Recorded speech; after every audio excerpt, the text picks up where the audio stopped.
Seja bem-vindo ao nosso quadro Respondendo aos Inscritos do canal Pregão Info e eu sou o Gouveia Malanche. No vídeo de hoje nós vamos responder a pergunta do nosso inscrito Guilherme Vicente, ele que pergunta-nos como é que a taxa de juros influencia no comportamento da economia e o que é a taxa de juros de absorção de liquidez, bem como a taxa de juros de cedência de liquidez. Bem, no vídeo de hoje eu vou tratar de responder todas essas questões da maneira mais simples. Vamos então começar primeiramente com o conceito do que é a taxa de juros. Ora, por definição, os governos, para conseguirem controlar as condições de liquidez de uma determinada economia, fazem o uso das políticas monetárias para o efeito. E fazem parte dessas políticas monetárias a taxa de juros central diretória, comumente chamada aqui em Angola como taxa BNA, a taxa de juros da facilidade permanente de absorção de liquidez e a taxa de juros da facilidade permanente de cedência de liquidez. Embora essas taxas de juros possuam modelos de funcionalidades completamente diferentes, mas elas têm em comum um objetivo único, que é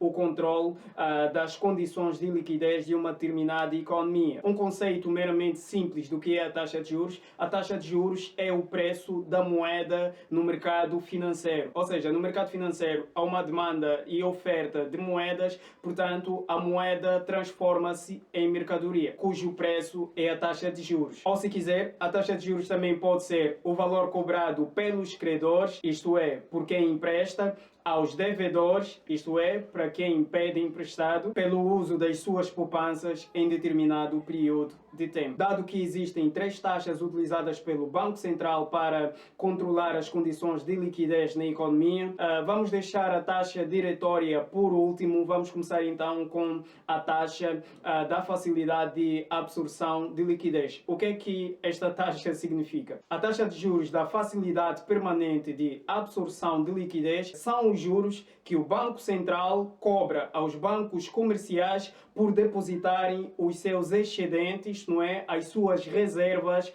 no Banco Central, ou seja, no BNA. Quando os bancos comerciais retiram dinheiro do sistema financeiro para depositarem no Banco Central os seus depósitos, as suas reservas, isto significa que os bancos estão a reduzir as suas condições de liquidez, o que consequentemente resulta na redução de empréstimos bancários aos investidores, aos empresários, à economia real. E por conseguinte, isto acaba por resultar no aumento dos custos para aquisição de investimento das empresas, o que consequentemente acaba por fazer nascer a inflação, dado o aumento dos custos de financiamento das respectivas empresas. A taxa de juros da facilidade permanente de absorção de liquidez é uma taxa de juros negativa para os bancos comerciais. Quando as taxas da facilidade permanente de absorção de liquidez são altas, os bancos tendem a pegar as suas reservas, os seus excedentes e a investirem na economia real, isto é, concederem mais créditos à economia. Quando essa taxa cresce,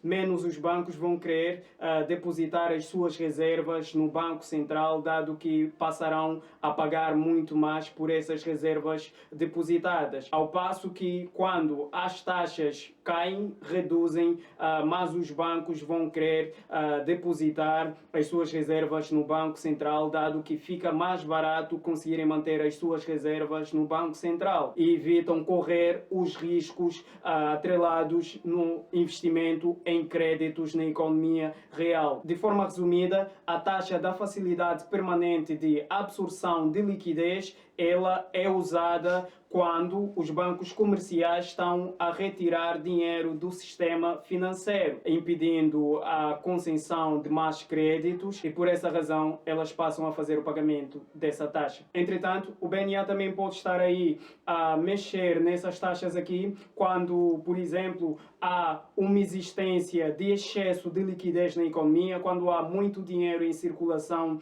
na economia. O BNA tende a baixar essa taxa da facilidade permanente de absorção de liquidez, não é? Reduzir essa taxa para que os bancos passem a ficar mais incentivados, não é? A depositarem os seus excedentes no Banco Central, dado que pagarão taxas de juros completamente baixíssimas e com isso o BNA consegue retirar a boa parte, não é, da liquidez do sistema financeiro com a finalidade de controlar a taxa de inflação. Por exemplo, na nossa realidade nós estamos a verificar verificar que os nossos bancos estão a ficar sem dinheiro, não é? Muita gente está a perguntar-se porque é que há falta de dinheiro nos bancos comerciais angolanos. Tudo porque o BNA, com o objetivo de controlar as altas na inflação que estão-se a registrar na nossa economia, ela passa a ter uma taxa de facilidade permanente de absorção de liquidez baixíssima, o que incentiva os bancos a depositarem as suas reservas, diminuindo a liquidez dos bancos, não é? Concentrando o dinheiro no Banco Central, o que acaba então por controlar as altas na nossa taxa de inflação. É o que está a acontecer, por exemplo, a nível da nossa economia. Passando agora para a taxa de juros da facilidade permanente de cedência de liquidez, o que é que essa taxa significa e como é que ela funciona? A taxa de juros da facilidade permanente da cedência de liquidez é a taxa de juros cobrada pelo BNA quando for financiar ou aumentar a liquidez dos bancos comerciais. Os bancos comerciais, quando quiserem aumentar a sua liquidez, podem pedir emprestado do BNA, o Banco Central, não é? Divisas, e por esse empréstimo são cobradas então essa taxa da facilidade permanente de cedência de liquidez. E geralmente quando a taxa de juros da facilidade de cedência de liquidez são baixíssimas, isto resulta no aumento da liquidez da economia, aumenta o dinheiro em circulação na economia, porque fica mais fácil os bancos comerciais conseguirem pedir emprestado a juros baixíssimos ao Banco Central para aumentarem a sua liquidez, o que consequentemente resulta em aumento de mais créditos na economia e consequentemente também pode resultar no aumento da produtividade quando estes empréstimos forem bem alocados por parte dos agentes econômicos. Mas quando essa taxa fica completamente baixa, além de aumentar somente a produtividade, pode também aumentar a taxa de inflação quando, por exemplo, existir excesso de moeda na economia superior à quantidade de bens e serviços que são produzidos. E, resumidamente, a taxa de juros da facilidade permanente de cedência de liquidez tem como objetivo fornecer mais liquidez ao sistema financeiro. Passando agora para a taxa de juros BNA. A taxa de juros BNA é a taxa diretória da economia, o que significa que é ela quem influencia a precificação dos demais juros na economia. Influencia, por exemplo, a precificação dos juros dos créditos bancários, dos juros dos investimentos em títulos públicos ou corporativos e enfim. Quando a taxa de juros BNA é completamente elevada, isto significa que o acesso ao dinheiro está cada vez mais caro, o que pode resultar na redução da concessão de créditos por parte do setor bancário à economia real, o que consequentemente acaba por reduzir o consumo, bem como decisões de investimentos. Ao passo que, quando as taxas de juros BNA são baixíssimas, isso passa a significar que o acesso ao dinheiro é cada vez mais barato. Isto pode resultar no aumento do crescimento econômico da economia. Quando o dinheiro está muito mais fácil de ser adquirido, mais pessoas conseguirão investir, o consumo aumentará e, consequentemente, o crescimento econômico também tenderá a aumentar. Mas quando essa facilidade ao dinheiro aumenta a liquidez da economia, que, por exemplo, a quantidade de bens e serviços que é produzida na economia,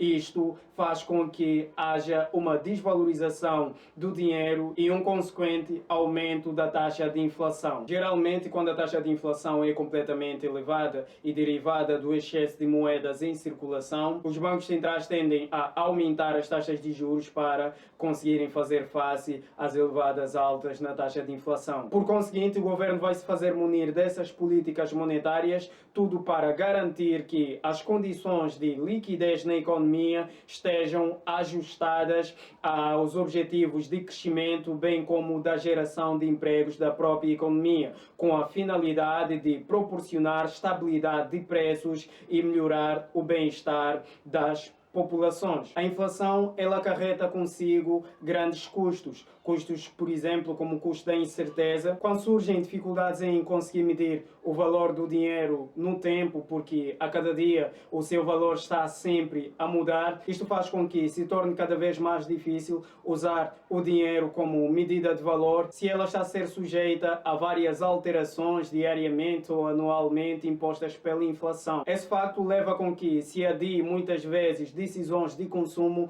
bem como de investimento, porque a incerteza na inflação leva consumidores e investidores a cometerem erros relativamente à interpretação das alterações dos preços. Isso pode condicionar a geração de perdas de recursos. Se, por exemplo, uma empresa que não consegue antever a verdadeira tendência da inflação esperada, daí que antecipa que os preços dos seus produtos relativos descerão, decide investir menos e despedir pessoal, tudo com a finalidade de se imunizar das perdas. Sem, no entanto, se dar conta de uma recente descida na inflação, age de forma errada, pois devido à inflação mais baixa, o aumento dos salários nominais dos trabalhadores seria menor e ao despedi-los estaríamos a desperdiçar recursos, mas por causa das incertezas da inflação, cometemos esse erro. O outro custo da inflação é o custo do risco. Geralmente, quando a inflação é completamente elevada, os riscos relativamente às atividades financeiras agravam-se mais. O que acontece aqui, tanto do lado da poupança como do crédito,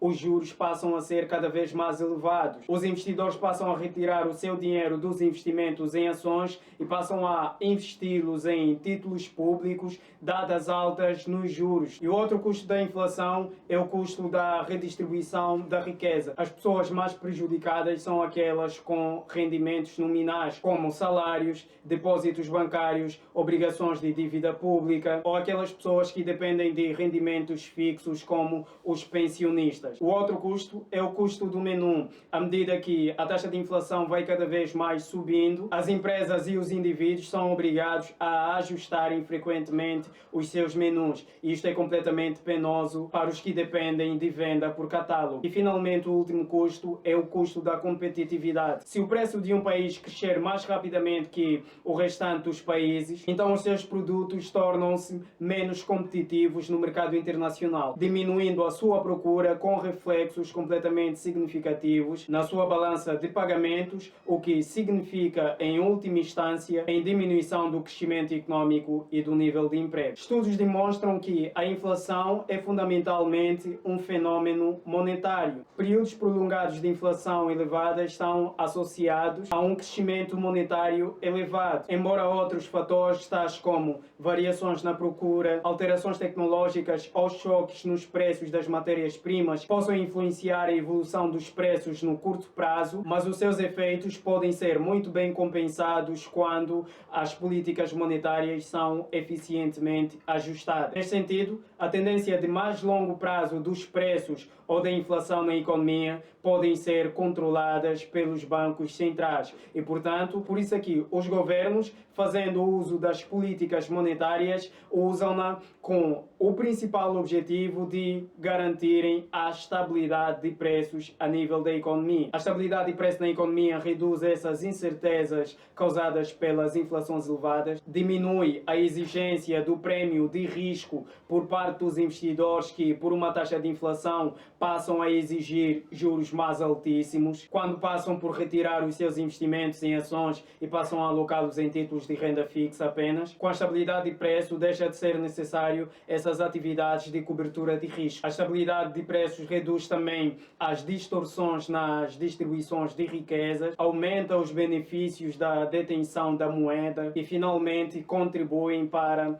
a estabilidade financeira. Por exemplo, quando se faz reavaliações súbitas dos ativos de uma empresa devido a variações inesperadas na taxa de inflação, podem afetar a solidez do balanço de uma empresa. Imagine, por exemplo, o caso de um banco. Se um banco concede empréstimos de longo prazo, a taxa fixa que são financiados por depósitos a prazos, se tal se verificar uma taxa de inflação elevada, irá provocar uma descida do valor real dos ativos. Subsequentemente, o banco poderá enfrentar problemas de insolvência possíveis de gerar efeitos em cadeia negativos. Bem, malta, esse foi o nosso vídeo de hoje. Espero que você aí do outro lado tenha percebido qual é a influência das taxas de juros no comportamento da economia. E não esqueça que você também pode participar desse nosso quadro aqui respondendo aos inscritos. É só deixar ficar a sua pergunta num dos nossos vídeos postados aqui no canal, que nós teremos imenso gosto em responder. Com esse conteúdo espero tê-lo ajudado, e não se esqueça que a principal fonte para os seus investimentos é a sua poupança, e a sua capacidade de poupar é do tamanho dos seus sonhos. E quanto melhor você investir, mais próximo você estará da materialização dos seus sonhos. Nós estamos juntos, malta.